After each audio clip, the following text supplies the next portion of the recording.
Praise lord. దేవాతి దేవునికి వందనాలు. ప్రభు నామమున మీ అందరికీ నా ప్రత్యేకమైన వందనాలు, శుభాలు తెలియచేస్తున్నాను. ఈ దినము కొరకు ఏర్పాటు చేయబడిన దేవుని వాగ్దానము 138వ కీర్తన 3వ వచనము.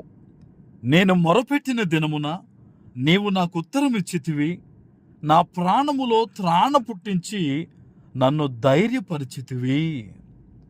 దేవుని నామానికి మహిమ కలుగునుగాక. ఈ ఉదయకాల సమయంలో సర్వ సృష్టికర్త అయిన నీ తండ్రి గొప్ప వాగ్దానాన్ని నీకు అందిస్తూ ఉన్నారు. హల్లెలూయా. నువ్వెక్కడి నుంచి సరే దేవునికి ప్రార్థన చేస్తూ ఉన్నావో నువ్వు తెలుసుకోవలసిన విషయం ఏంటో తెలుసా? నీ ప్రార్థన దేవుడు తప్పక ఆలకిస్తారు.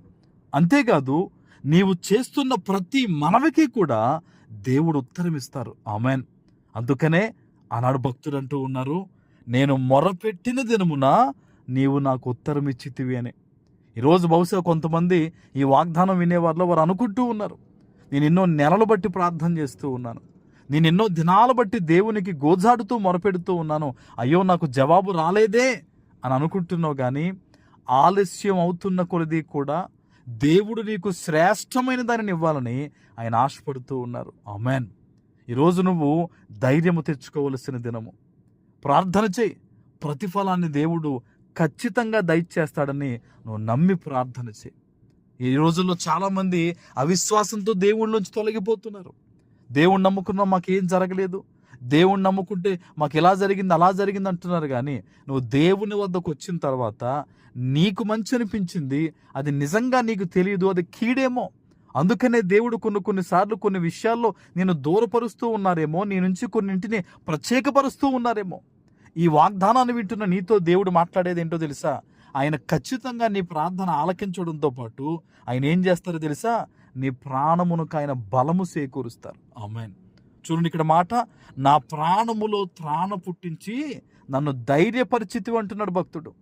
ఈరోజు దేవుడు నీకు ఏ విషయంలో అయినా సరే ఆయన మేలే చేయాలనుకుంటున్నాడు. నువ్వు ఎవరి గురించి ప్రార్థన చేసినా ఆ ప్రార్థన దేవుడు వింటూ ఉన్నాడు. వారిని కాచి కాపాడుతున్నాడు దేవుడు నీ ప్రార్థనను బట్టి. దేవుని సన్నిధి నుంచి వస్తున్న ఈ వాగ్దానాన్ని ఈరోజు నిర్లక్ష్యపరచొద్దు. నేను ధైర్యపరచువాడు ఆయనే. నీ హృదయంలో ఉన్న కలవరం తీసివేసేది ఆయనే. నీ నామము అనేక మందికి తెలిసేటట్టు కూడా చేసేది ఆయనే. అవమానాలు, నిందలు, శ్రమలను బట్టి కృంగిపోవద్దు. నీ మాట వినే దేవుడున్నాడు, నీ మాటకు జవాబిచ్చే దేవుడున్నాడు. ఎక్కడ అవమాన పాలయ్యేవో అక్కడ లేవనెత్తే దేవుడు నజరేయుడని యేసయ్య ఉన్నారని ఈరోజున మర్చిపోవద్దు. ఈరోజు దేవుడు నీతో మాట్లాడుతున్న మాట ఏంటో తెలుసా?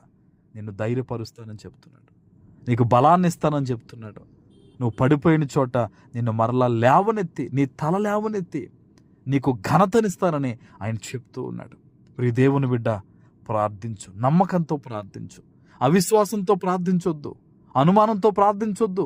అది ఎంత పెద్ద కష్టమైనా గుర్తుపెట్టుకో, ఎరుకో వంటి మహాభయంకరమైన ఎత్తైన ప్రాకారాలనే తన బిడ్డల కొరకు కూల్చివేసిన దేవుడు, సముద్రాన్ని సైతం చీల్చివేసిన దేవుడు ఈరోజు నీ ప్రార్థనకి కూడా అద్భుతమైన జవాబు ఇస్తాడని నమ్మి ప్రార్థించు.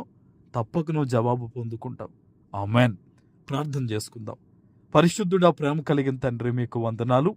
ఈ ఉదయకాల సమయంలో మీరిచ్చిన ఈ గొప్ప వాగ్దానము ప్రతి బిడ్డ జీవితంలో నెరవేర్చి స్థిరపరచమని యేసు నామమున ప్రార్థించి వేడుకొనుచున్నాము తండ్రి. ఆమెన్.